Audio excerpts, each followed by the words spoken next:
There's a nice place in Macau, but it's located in Cotai, and this is called the Taipa Village. And in this Taipa Village, you have what you call a pedestrian street or a street market, but there are no cars that goes inside. And most of the food that are being sold here are actually cheaper than what you see in most of the five-star hotels and casino. And we are going to explore this place so we can show you what we mean about eating cheaper food. As you can see, there are so many guests going here. But this particular place is so famous. The first store you reach on the left, they're actually selling parts, or I would say intestines of the cow, where the line is always very, very long. And other establishments who would like to copy, probably they're having a hard time getting the taste. So the line here is too long that sometimes you need to wait for over an hour because they're actually cooking it as we tried to look at the food just like that. So I could actually smell it. It's smelling like beef, and like these kids are probably waiting for their parents to get their food, and Berna is just waiting for me. So now we just want to shoot more video and show you this place in Cotai, which they call the Taipa Village.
Mayroon pa rin dito.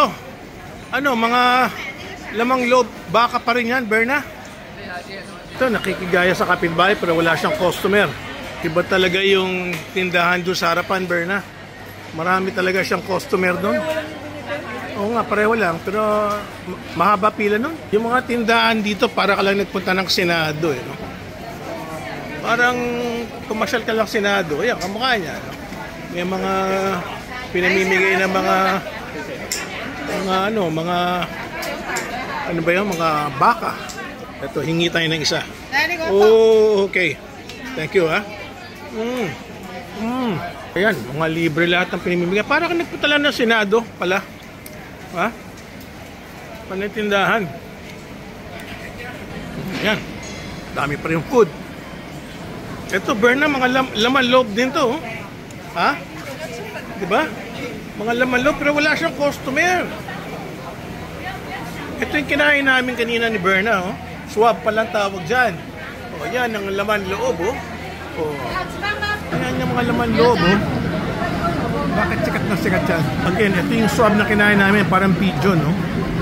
Ayun yung itsura, oh, pagka nakabalot na, oh. Ganyan. Okay, dito tayo mag-e-end up.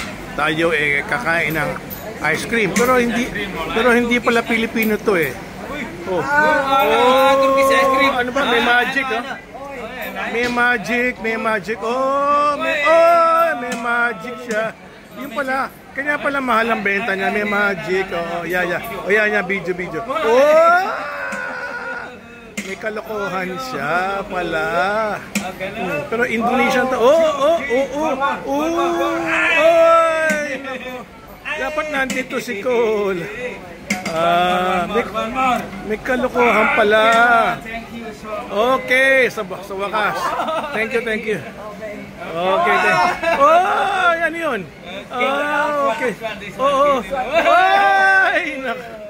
Thank you. Yun ang binabayaran pala yung kanyang kalokohan. Ito na. We end the show here at the street food. Okay.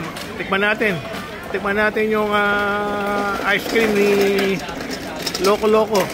Okay, so yung mga gustong magtipid at pupunta sa bagong lugar ng MGM. No, not MGM. Macau.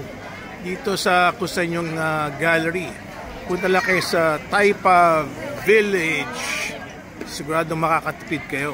Bye-bye.